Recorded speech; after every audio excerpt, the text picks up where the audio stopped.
अस्सलाम वालेकुम। मोहम्मद अज़हर सिद्दीक अपने प्रोग्राम मैच व्यूज के साथ हाजिर खिदमत है।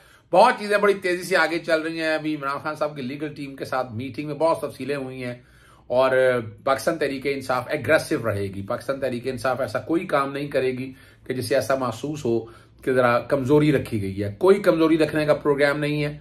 खुल के खेलेंगे और हर कानूनी महाज पर डट के मुकाबला होगा। आज गवर्नर को हटाने के लिए कानूनी नोटिस आप कह सकते हैं सदर पाकिस्तान और वजीर आजम को जारी मैं कर रहा हूं और नंबर ऑफ रीजंस मैंने उसके अंदर बता दिए हैं। मैं वो तफसील अभी थोड़ी देर में आपको प्रोग्राम के आखिरी हिस्से में बताऊंगा और लेटेस्ट क्या हो रहा है वो भी आपके सामने रखूंगा। पहले तो आज मॉडल टाउन सानिया के हवाले से केस की समाअत हुई है और मैंने आज पाकिस्तान अवामी तहरीक की तरफ से शॉर्ट से आर्गूमेंट मैंने ज्यादा लंबा नहीं, मैंने कहा 10 मिनट में लूंगा और अदालत के सामने मैंने बताया कि JIT ये हक नहीं किसी का, यानी हक नहीं फराम करती, किसी के राइट एंड लायबिलिटीज डिटर्मिन नहीं करती है। एग्जेक्टिव एक एक्शन है। इनको क्या एतराज है इस हवाले से? एक इंक्वायरी हो, इन्वेस्टिगेशन हो, फेयर हो। और कमाल की बात है, मैं कहा जी बड़ी हैरानकुन बात है कि सब इंस्पेक्टर के लोग और वकील, इतनी बड़ी बड़ी वकील ये कहां से आ रहे हैं? इसका मतलब मुस्लिम लीग नून के साथ ये मिले हुए हैं जिन लोगों के, और उनको देखे ना बचा कौन रहा है? पाकिस्तान मुस्लिम लीग नून। और इतने बड़े बड़े वकील जो है वो ऐसे नहीं है अंगेज कर दिए। किसने फीसें दी हैं? मैं भी पैसे बोल लेता हूं, वो लाखों से करोड़ों पे बात चलेगी। मैंने कहा जी पर मैं 80% काम मुफ्त करता हूं। मैंने फिर जो टेरिस कोर्ट का ऑर्डर है कि मैं JIT की रिपोर्टें वहां लेने के लिए गया। JIT की रिपोर्टें उन्होंने कहा कोर्ट में फाइल नहीं होती है। मैंने वो सारा बैठकर अदालत के सामने बड़ा 173 की रिपोर्ट आती है। और दूसरा मैंने एक और पॉइंट डेवलप किया कि जब दोनों की दोनों FIR तो रुक चुकी हैं, शहादतें क्या होनी है जितनी होनी है ये छोड़ दें, वो तो रुका हुआ है ट्रायल, तो वो तो वहीं से शुरू होगा। उसका इस्तगासे से कोई नहीं, इस्तगासा पहले मुकम्मल होगा उसके बाद उधर बातें जाएंगी, तो इससे कोई फर्क नहीं पड़ेगा। ये भी मैंने बात पॉइंट रखा। और फिर अदालत के सामने मैंने प्रिंसिपल है बॉर्न फ्रूट के हवाले से कि जब सुप्रीम कोर्ट ने डिसाइड, ये क्या कह रहे हैं, ये सुप्रीम कोर्ट का क्वेश्चन कर रहे हैं, सुप्रीम कोर्ट के पीछे जाना चाह रहे हैं। सुप्रीम कोर्ट का फाइनल फैसला हो गया, JIT बन गई, कानूनी तौर पर बन गई, कोई भाम नहीं है इसके अंदर। तो मुझे बड़ी उम्मीद है अब जितना भी लटकाना है, अब ये फाइनलिटी की स्टेज की तरफ, मैं फिर बताना चलूंगा आपको, फाइनलिटी की स्टेज की तरफ जा रहा है। ये छुट्टी, ये मौसम सरमा की छुट्टी है, इसके फौरन बाद केस की समाअत होगी। दूसरा बड़ा अहम केस था वो जस्टिस शाहिद करीम के पास था, इंडियन सुप्रीम कोर्ट का 62 और 63 पे अमल दरामद करने के लिए। मैंने कहा जी मैं 2013 से लगा हूं कि डाटाबेस कहीं ना कहीं अवेलेबल हो, कौन डिफॉल्टर है, कोई टैक्स का डिफॉल्टर है, कोई कन्विक्टेड है, कोई दोहरी शहरियत का, जितना डाटा बेस ये बना होना चाहिए। इलेक्शन कमीशन बनाता ही, इलेक्शन कमीशन को मुतअद्दिद बार मैंने खत लिखे हैं, लेकिन इलेक्शन कमीशन अपने आईनी इख्तियारात इस्तेमाल नहीं करता है। और ये तो गुंजाइश नहीं दी जा सकती ना, आप इस तरह तो कर नहीं सकते हैं ना। आइन बड़ा क्लियर है, कानून बड़ा क्लियर है, 62 और 63। और मैं कोई दोहरी शहरियत है क्या पिटीशन फाइल करेगा? मैंने अगर कोई एतराजा दाखिल करनी है, मैं तो एतराजा ही कोई दाखिल नहीं कर सकता। मेरे पास तो राइट ही कोई नहीं है। मेरे पास बड़ा लिमिटेड सा स्कोप है। यानी ऑब्जेक्टर और सेकेंडर तो कर सकता है, लेकिन क्या दूसरा फ्रीक आ सकता है आगे? दूसरा फ्रीक नहीं आ सकता। ये आप चीजें अगर सारी सामने रख कर देखें तो आपको समझ आ जानी चाहिए कि हालात और वाकयात क्या हैं। बड़ी क्लैरिटी के साथ बातें हैं। और चीफ जस्टिस एजाजुल हसन थे, जस्टिस मंसूर अली शाह, जस्टिस मज़ाहिर अली अकबर नकवी, तो उस वक्त ये सारा डाटाबेस टैक्स के ऑफिस से बुलाया गया, टैक्स रेवेन्यू डिफॉल्ट के हवाले से बाकी को बुलाया गया, लेकिन इलेक्शन कमीशन जान के यहां पेश नहीं हो रहा। इलेक्शन को कहता है मैं दूंगा ही नहीं, ये उसकी जिम्मेदारी है। इनका आर्टिकल 218 बड़ा क्लियर है, साफ शफाफ इलेक्शन करानी है, 62-63 पर अमल दरामद करना है, लेकिन वो कर नहीं रहा है।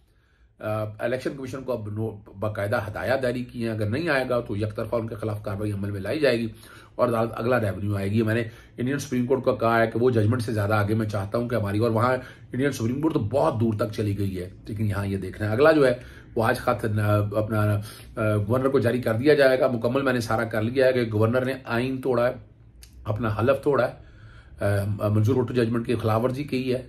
पाकिस्तान लॉयर्स फोरम के जो जजमेंट है 2012 की, कि जिसमें पार्टी जो सदर और गवर्नर का ऑफिस है वो नॉन पार्टीजन होना चाहिए।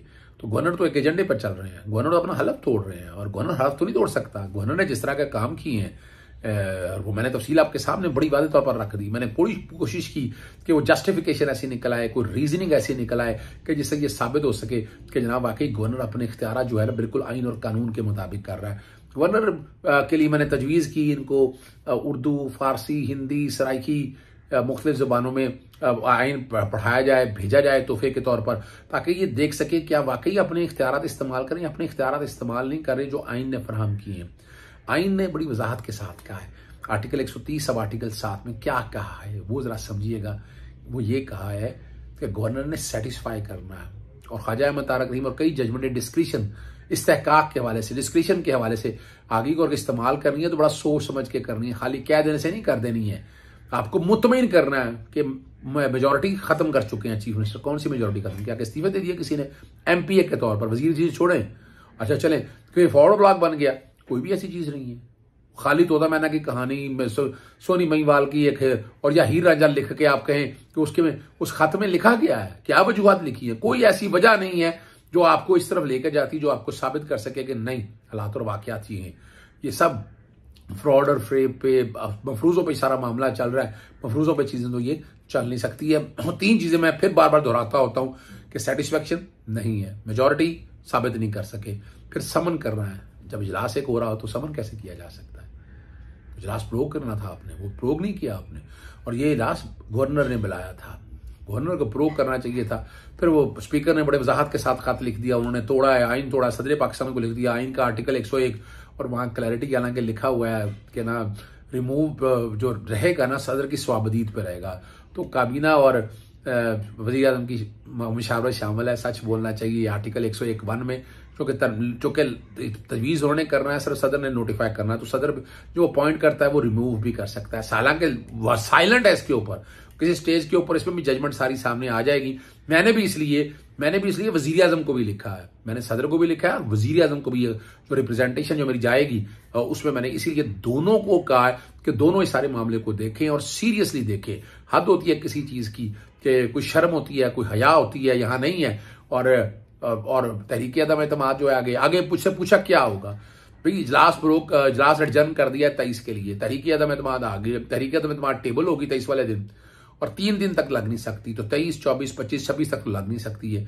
और आगे 4 दिनों के अंदर, 7 दिनों के अंदर, आगे यानी 4 से 7 दिन आगे जो आएंगे उसमें वोटिंग होगी, और उसमें पाकिस्तान मुस्लिम लीग नून, PMLQ इनको अपनी मेजोरिटी साबित करनी। मेजोरिटी तो उनके पास है नहीं।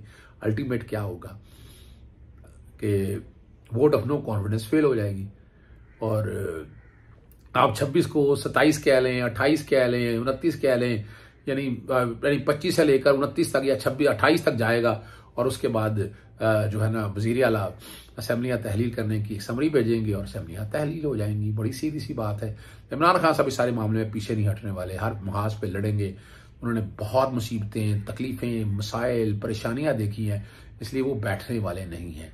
वो हर मैदान में लड़ेंगे आगे, और आपकी लड़ाई लड़ रहे हैं, मेरी और आपकी लड़ाई लड़ रहे हैं, और आप यहीं से समझ सकते हैं कि क्या कुछ होना। और जो गवर्नर ने लिखा है वो, अच्छा गवर्नर ने जो जवाब लिखा है या जो कहा है स्पीकर का, अच्छा वो भी पता नहीं वो किसने तैयार कर दिया है। पाकिस्तान मुस्लिम लीग अपनी अच्छी कानूनी टीम अपना खो चुका है। नाम मोतबर नाम ख्वाजा हारिस का है, अशतर औसाफ साहब भी हैं, और बाकी जो टीम है ठीक। मैं क्रेडिबिलिटी की बात कर रहा हूं कि वो मोतबर नाम थे, अच्छे नाम थे उनके पास। मैं ये नहीं कह रहा कि यहाँ नहीं। अब ये इल्जाम लगाया जाता है पाकिस्तान तहरीक साहब को, बताएं ना जरा अपना PMLN या पीपल्स पार्टी का कौन सी कानूनी टीम है, क्या उन्होंने कर लिया? ये गुल खिलाने थे, ये गुल खिलाए गए हैं। यहां से आप समझ सकते हैं कि क्या हालात है। और इंशाल्लाह आने वाले दिनों में ये मेला सजने वाला लाहौर हाई कोर्ट का दोबारा।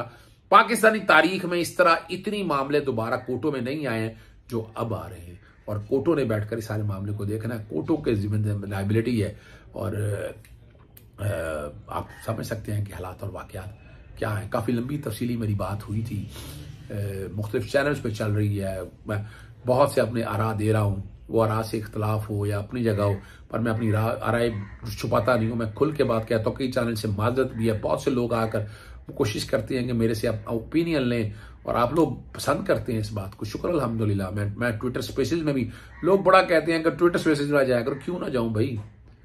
मुझे तो इन्फॉर्मेशन देनी है आप तक, मुझे तो इतला देनी है, और मैं इतला देता रहूंगा, और उस इतला देने से मैं पीछे नहीं हटूंगा। अल्लाह ताला आपका सबका हामी नासिर, इजाज़त चाहता हूँ। अस्सलाम वालेकुम, अल्लाह हाफिज़। पाकिस्तान जिंदाबाद।